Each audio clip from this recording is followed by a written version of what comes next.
It squads, na na na na na na na na. It squads, na na na na na na na. It squads, da da da da da da da da da da da. It squads, da do do do do do do do do do do do do do. It squads, da do do do do do do. Hello YouTube, my name is Paul. Hope you're all keeping well. Welcome back to another Hit Squad video. This is the fourth and final video that I'm going to do for the Commodore 64. Just going through the standalone games in the set. So this is the movie section from games 1 to 31. It's about 50% the size of the arcade section. But yeah, this has probably been one of the more entertaining parts of the collection, is collecting those last few movie titles. Now on every system, Spectrum, Amstrad and Commodore 64, the last few games are very difficult to find and can become very costly. It seems to be more so in the movie section. Not sure if you also collect and kind of found the same thing really. But with the Commodore 64 set, it's one set I've not really gotten away with not having to pay for some of the games, or most of the games. Whereas on the Spectrum and Amstrad, I have picked up a few nice items for next to like nothing really. I've been quite lucky. But the C64 certainly has the most expensive game that I've bought within it on the Hit Squad by a country mile. But yeah, I'm not really, a lot of the games here are not overly inspiring to play. You can imagine some of the games not being very valuable, so I'm not going to mention prices too much, because a lot of these games you can probably pick up for less than 10 quid. It's only when you get to near the end that the prices start to really spike. A lot of my gaming experience for these games even were from the Sinclair Spectrum. So some games were better on a Speccy, some games were better on a C64. But usually what you got was a different game, even though it's the same game. The games were different, they played differently, looked and sounded different. So in many respects, you were playing a different type of game, even though it's the same thing. That makes any sense whatsoever. So yeah, as per usual, I'll just go through the games. Just give you a bit of background really about the game and kind of how I come across them. A lot of these games initially I picked up from online stores, part of larger bundles on eBay and stuff like that really. Very few games came from Facebook groups. But yeah, so first game would have been the first movie tie-in I ever played on the Sinclair Spectrum. And that game is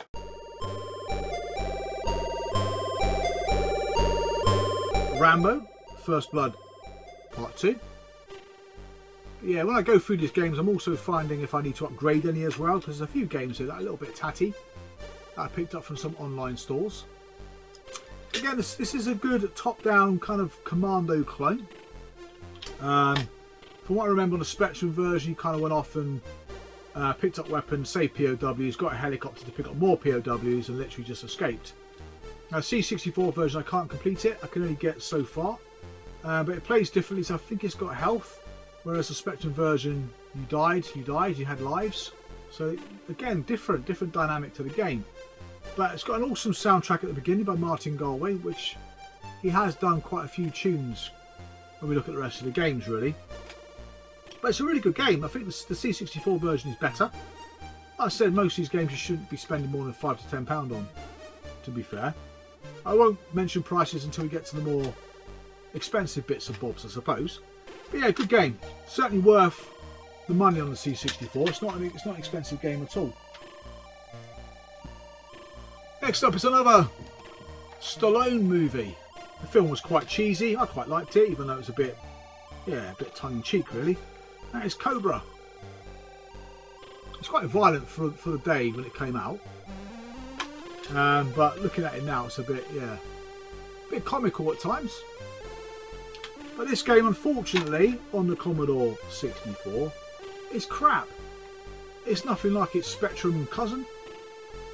It's got amazing music by Ben Dalglish, though. The music is very somber, a bit sad and all, but it sounds fantastic. But the game itself looks and plays really bad. Now, I've seen a lot of games, I've seen a lot of games that Ocean rejected that I've picked up on various different publishers and freebies and stuff like that. And I can't believe they would have given that the green light to be released, because bloody hell is it shit. Again, cheap and cheerful, but it's such a disappointment playing it on the C64. That's Cobra. Again, like I said before in the previous two sets I've shown, the very first games don't have the Commodore name at the top. For whatever reason, I don't know why. You're going to find a few spine anomalies amongst these movie tie-ins. Our next game is, again, not a very inspiring one. This is sort of the period when Ocean didn't do particularly well with their releases. That is Top Gun. Much better in two-player mode. Again, I'm not sure if this game in particular was inspired by Ace or Ace 2. Not sure if they came out before this or not. Basically, it's better playing two-player. You chase each other's planes around, get each other's planes in your sights and shoot them out of the sky. Whoever gets the best of 5 or the best of 3 wins the game. Exactly the same way you play against the computer as well, so different. It's just more fun playing against a mate. It can generate a few laughs. But again, the music's okay. The game itself is, yeah, it's better than Cobra, but not as good as Rambo. And probably the best, most impressive part of the game is when the planes take off from the aircraft carriers. Again, another cheap and cheerful title. Then we move on to a game again which is marginally better. At least this one you get 2 games for the price of 1.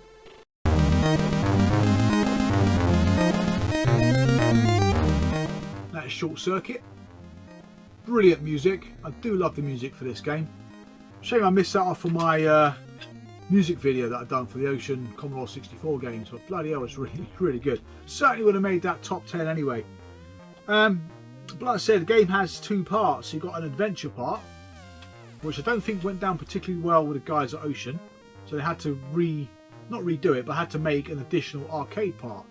Now the best part of the game is the adventure part, so you're just going around rooms, picking up stuff to progress, to get things to work. It kind of just like follows a little story really, which is what that kind of genre does.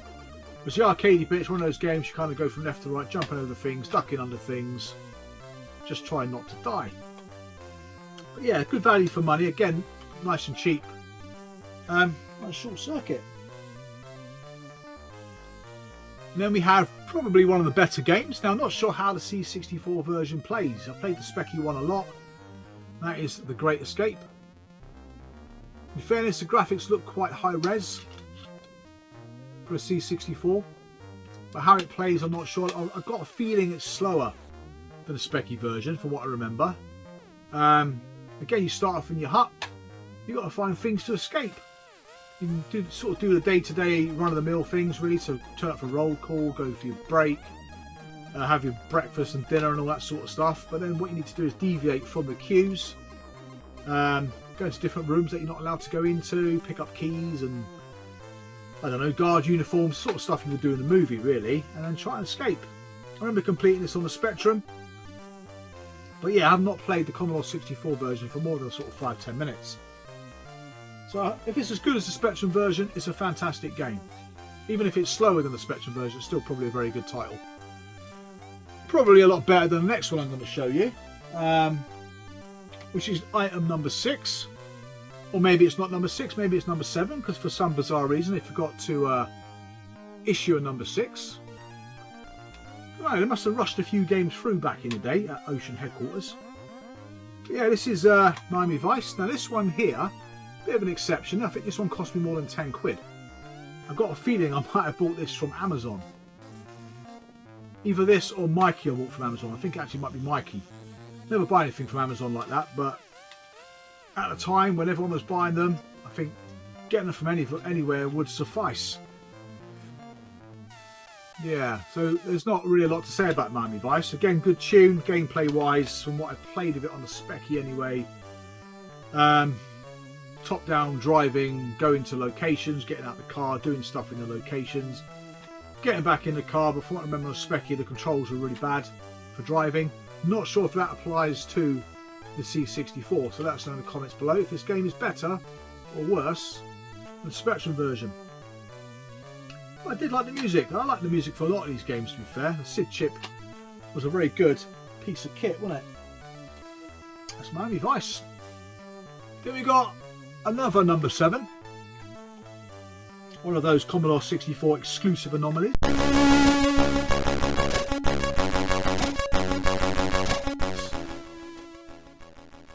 So yeah, if you're seeing things, or you think you're seeing things, you're not. Someone clocked up. This is Predator. Again, a very bad game. Played this on the Amiga, the Spectrum, C64. It's not good, is it? Brilliant film, but yeah, the gameplay is very lackluster. I found you run out of bullets very quick. Maybe I just didn't know what I was doing. Left to right, shooting things, hiding behind bushes or in buildings, or just charging towards you, whilst at the same time trying to avoid the Predator's targeting system. Sounds exciting, doesn't it? About as exciting as it gets. Whereas the next game is probably, I would say, the best game so far in this Commodore 64 movie countdown. That is Platoon. Great music, great game, tough as nails though. Yeah, I really like this. I've played this again on multiple formats. I've never completed it. I'm playing the C64 version. It's equally as good as all the other versions I've played. But what I like about these different systems is they all had their own little different twist on the games, didn't they? Some were harder, some weren't as hard. I mean, they had maybe slightly different, I don't know, things to pick up, things to kill. Definitely had different graphics, different music. So it always felt like you were playing a new game, even though the games themselves were quite similar. But yeah, graphically it's great. The first level, sorry, I couldn't get off of on the C64. I got to the village at the end and then died. I think I killed too many innocent people. But I believe the second level inside the tunnels looks fantastic. On any system for back in the day, really. One of those sort of faux 3D environments. The third level, I believe you're shooting flares and then trying to illuminate the enemies and killing them. The level after that I can't remember, unless it is the last level. But the last level is a very mazy level, which you need a compass to get through. Even when you do get the compass to go through it, you still get lost. But yeah, it's certainly value for money, that is anyway. It's a good game. Just flaming hard. Then we have Star Wars. Based on the film, obviously. Star Wars. Excuse me. Based on the arcade, isn't it, really? So I'm not sure how this plays, I've got to be honest. In comparison to the arcade, it looks like the arcade. I remember just flying through, shooting TIE fighters, getting to the Death Star, doing something in the Death Star, and escaping, and then doing the same thing kind of again, really. But the C64 version, like I said, I've not played before, so I'm not sure if it's any slower or not. No, the C64 wasn't ideally suited for 3D games and games like this, but again, if it plays just as well as any other version, leave a comment below. But I think with Star Wars games, in terms of values, it fluctuates depending on what's going on in the Star Wars universe, doesn't it? So if you're just about to launch a film or something happens, it can manipulate the price a little bit, because collectors do buy these sorts of things even if they're not gaming enthusiasts. I noticed that with Indiana Jones and games like that. People will buy the games because they love the film, not necessarily because they're ever going to play the game on the original hardware or on emulation, for example. Next up is the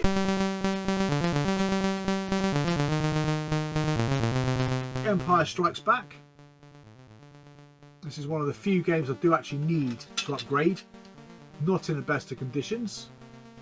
Some kid has wrote their high score inside the inlay, which you kind of did back in the day. Top score, Stephen, 297261. Very similar sort of game really to Star Wars. It's just set in a different, with different baddies and stuff like that. The AT-AT machines were awesome, trying to fly through the legs and that. They're brilliant to look at. Looks like you come across a Star Destroyer. I don't know, it's slightly different to the original game, even though the premise is much the same. Again, if you played this one, what's it like? Number 10.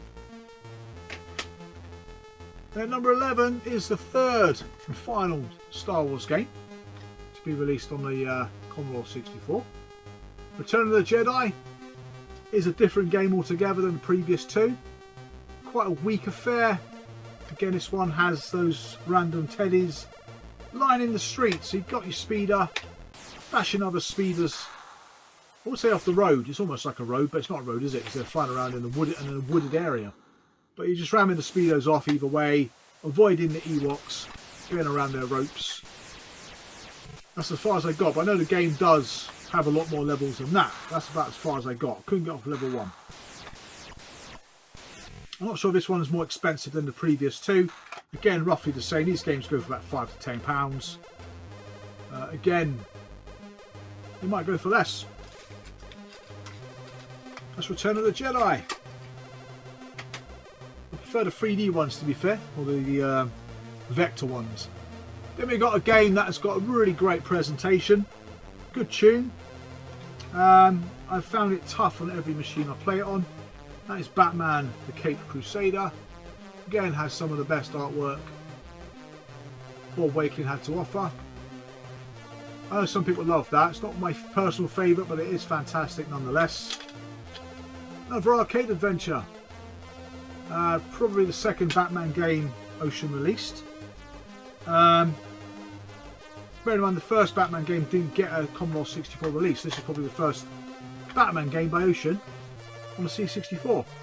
Again, one of those games you've got to pick up objects to do things and get things to work and to progress. It's a good game, and it's done in a very nice way which kind of replicates the comic strip. A game like that on the Mega Drive that I keep forgetting the name of. Beat 'em up. But yeah, it's kind of like that. So it's a very good game. It's just hard. I just found it difficult.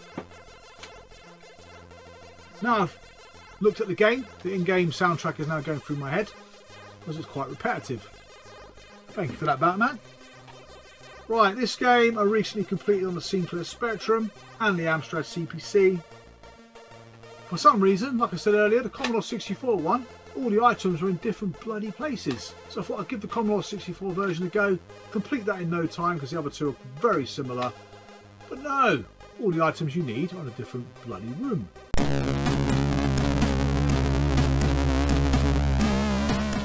That is Rambo 3. Good game. I like it. It's not going to blow anybody's socks off, but it is a good little game. Again, another sort of you need items to progress really. You can start off in the fort, going around, picking up I don't know, things you need just to go through the actual game. So you pick up like a mine detector, you need to pick up the battery for the mine detector, you need to get yourself some infrared goggles, then find the battery for the goggles. You catch my drift. So yeah, the first level's inside the camp, the second bit's outside, well, actually all inside the camp really, but you just got different levels within the big camp level.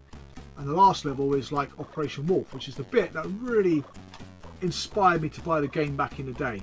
You're seeing an Operation Wolf style level.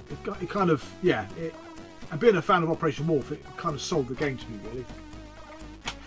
Even though it's got an average game, I like it though. I do like it. More nostalgia driven, I think. Next one is the real Ghostbusters. This one I've never really got the hang of on any system at all. I think I got it on about 4 systems now.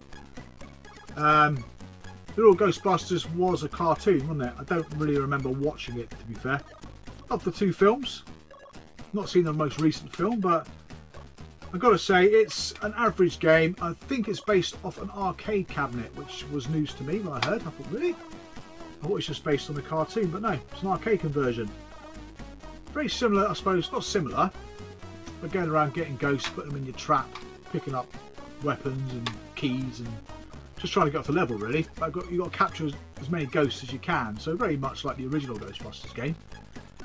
It just looks better, but it's a pretty average game at best.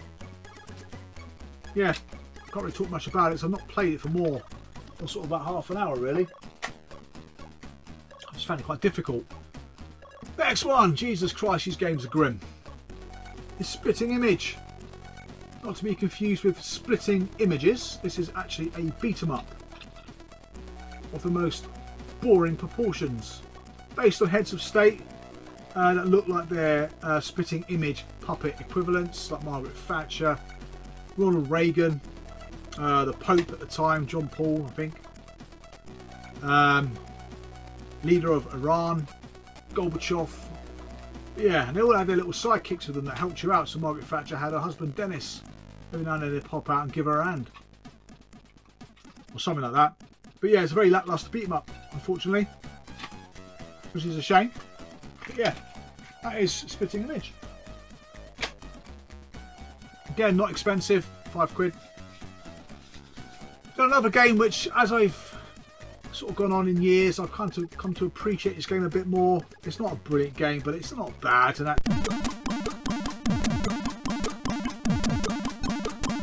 it's James Bond 007, License to Kill. Never seen the film. I've seen many Bond films, but I don't think I've ever seen that. But again, another multi-leveled movie tie-in game. First level, I believe you're in a helicopter or a jeep? In a helicopter, shooting your way through to get to the end of the level, basically. There's a jeep in it, you just shoot the jeep, but I don't ever think I've played the C64 version. And you get out your jeep, you're on foot, doing something similar really. Quite difficult getting the angled shots in, because your character can shoot sort of 360 degrees. Maybe not that accurately, but it can shoot in 8 directions. But you have to line your gun up in your sight to kill the bad guys, and it can be quite cumbersome, but it's a good game. I think it's a good game. You persevere a bit, you might be pleasantly surprised. Again, the C64 version I've got no experience of. Another lacklustre game, but again, one that I kind of has grown on me a bit as the years have gone on. I don't know why. And that's Red Heat. The Amiga version I can get to about the 3rd level, and it's actually not a bad game. Graphics are very nice. The C64 version, I've got to say, again, I've never played. As with most movie games back in the day, you just had multiple levels. Usually the levels are quite varied. Sometimes you had a level every other level which was different, and you kind of went back to the main game. But this one I think just had 4 or 5 large levels. So you start off in the snow, in some kind of sauna place in good old Soviet Union. I think it's actually based in Ukraine. I'm sure it's Kiev the guy was from. Or was it based in Moscow? Can't remember. I think someone was from Ukraine, someone was from Russia, but part of the Soviet Union back then, wasn't it? But yeah, you go along punching baddies, headbutting baddies, and later on you start shooting baddies. Again, not an overly inspiring game, but one I'd like to go back to and try and complete. Now we got a decent game. About time. Again, I completed this recently on the Spectrum. Completed it on the Amiga and the ST, but never could get very far on the C64 and a Amstrad version. That's Batman the movie. Like I said earlier, a game which would be quite similar, really, to all the other versions. It's just, in some ways, it's different because it's on a C64. But again, a multi-part arcade game, isn't it? Really. Axis chemical plant, driving bit, left to right driving bit. We use the old batarang to take the corners, or just brake and take the corners in my case. Bit where you got to decode the Joker's chemical. Just put his chemicals in all the bloody deodorants and stuff like that, hairsprays and things like that, really. Cosmetics. Yeah, cosmetics. Batarang section, which I was stuck on for ages. Or the Batwing section, I should say. I was stuck on that for ages on the Spectrum. Then the last level on the Cathedral. So yeah, all these kind of movie tie-in games were quite similar, weren't they? Again, quite cheap and cheerful, but certainly one of the better ones we've got so far. And we got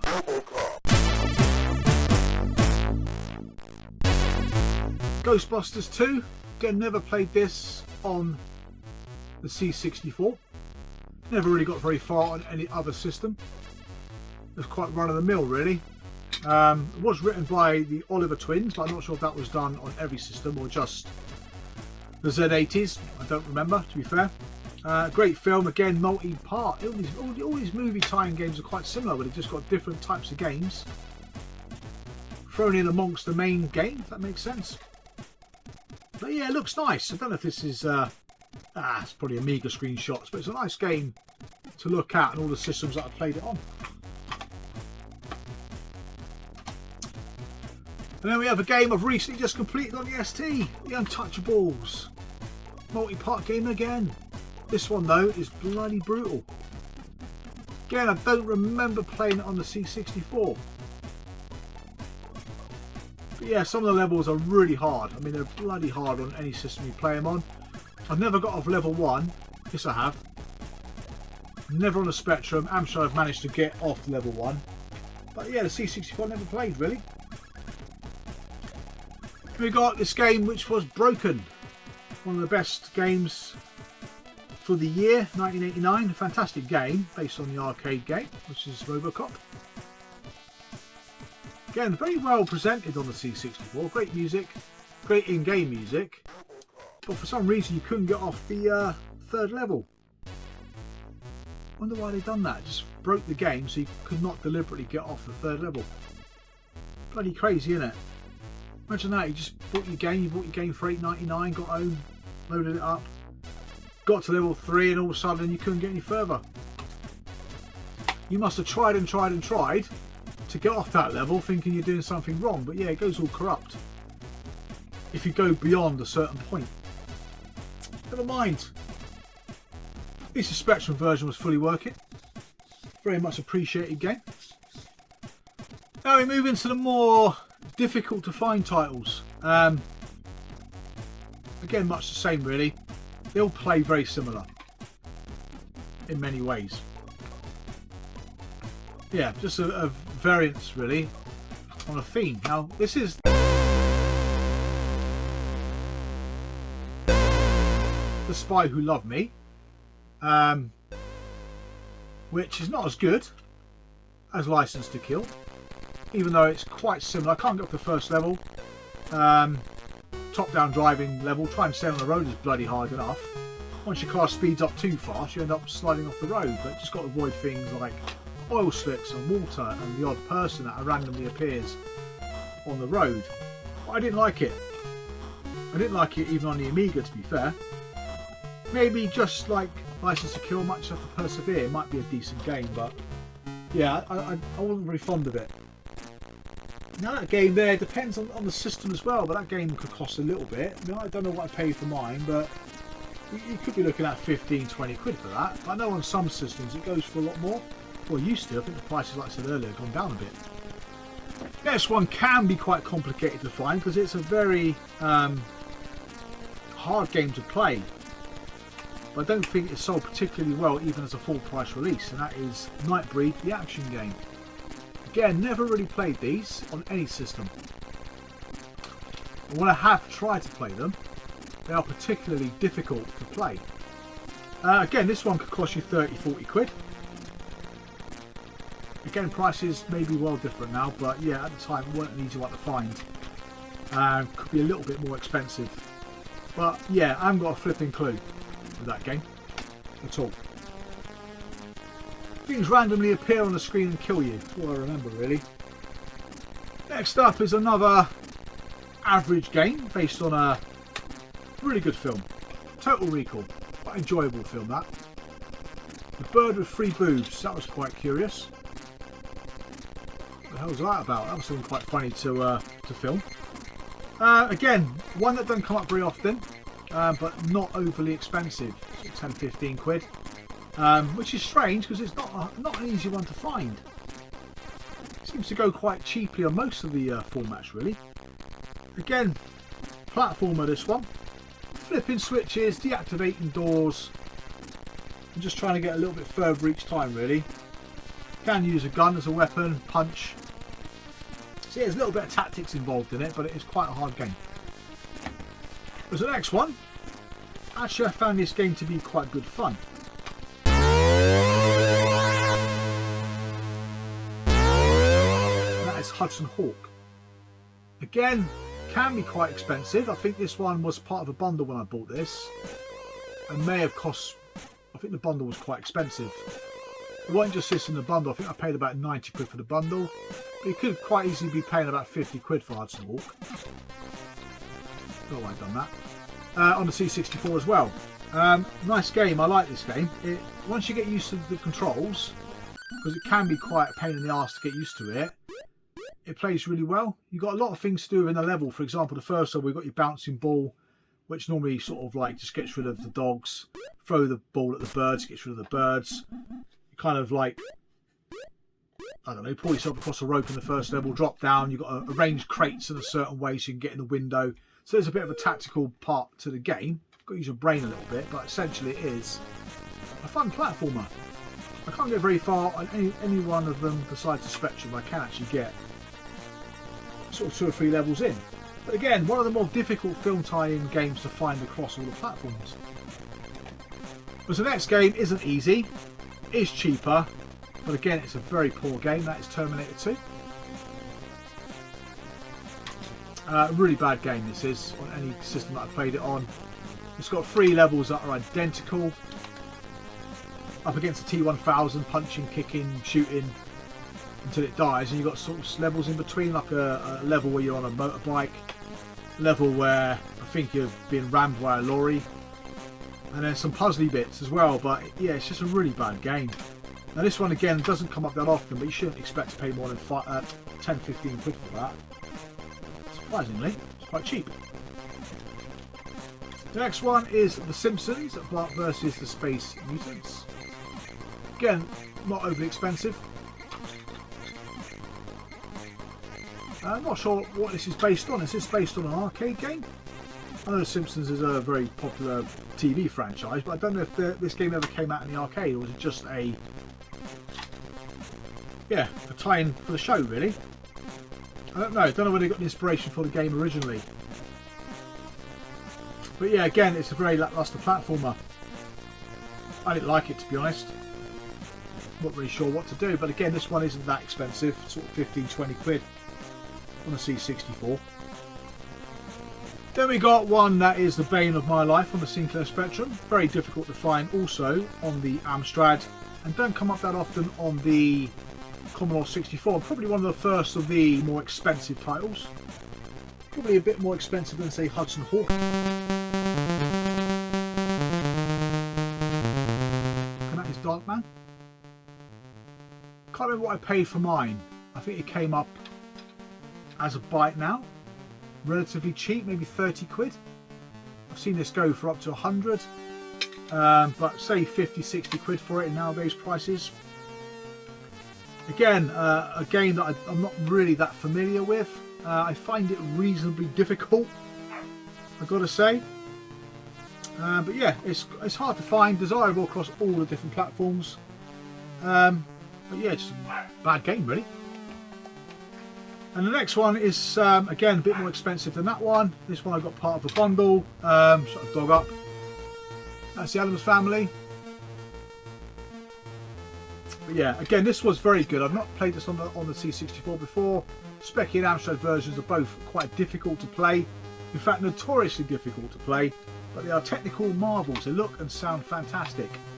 But again, expect to pay between 50 and 100 quid for that as well, maybe on a C64. I don't think it's ever quite that expensive, but don't be surprised if it does go for a bit. But yeah, I think I paid £80 for that in a bundle with games like Puzznic. I'm sure one of these other film times was in the same bundle as well. Then we got the last two. First up, we got Hook. Was the first game I think I paid about £250 for when I bought it. One of the earliest ones I picked up, I think, for the C64. Never played it. Well, I tell a lie, I played it to make the footage for this video. Didn't get very far. It was a bit of a platforming affair.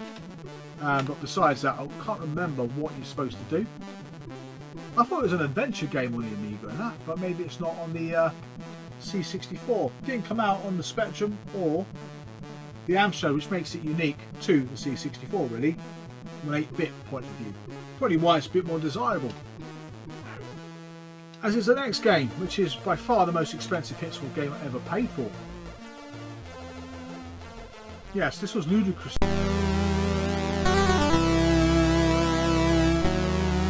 Expensive. Lethal Weapon. I remember seeing this go once before for about 50 quid. It's gone a few times for about 350 quid. Went in part of a bundle that went for over £1,000 with this, Hook, and WWF European Rampage. But yeah, this was not cheap at all. A good game though. it's a good game. I enjoyed this game. It's again another platformer. I always find it funny how a lot of these film tie-ins end up being platformers, really. Yeah, great music. Not got far in it, I've got to be honest with you, but I know you kind of like shimmy across ropes and climb up ladders, and very similar in some ways to Total Recall and Hudson Hawk, really. Kind of a bit of a mix between the two games. But yeah, this one set me back, I think it was 500 quid. By far the most expensive Hitswap game I've ever bought. And the C64, I've been quite lucky, so it's only 2 games that actually have cost me more than £100. The rest have been significantly less than that. But yeah, it's only those 2 really. I mean, you wouldn't expect to pay more than say 350, 400 for Lethal Weapon. But when you get to a point in the collection where you're at the very end of it, and you either buy the game or wait forever for it, I just bought it. It's one less thing to think about then. I kind of do that with a few games actually. If they're that uncommon, then what's the point of waiting for it? Well, that's obviously it's too expensive, but yeah, you can wait forever for it. Just buy it. Put yourself out your misery. I don't think I'll ever get that money back for that, by the way, but yeah, it just helped me finish the set. Because those of you who've been collecting Hitswap games know how much of a bastard it is to try and finish these bloody sets. But that's it. That's me done for the C64. I hope you enjoyed the video, found it informative. Yeah, thank you very much for watching. Thank you very much for subscribing. I'll see you guys again real soon, so take care and bye for now.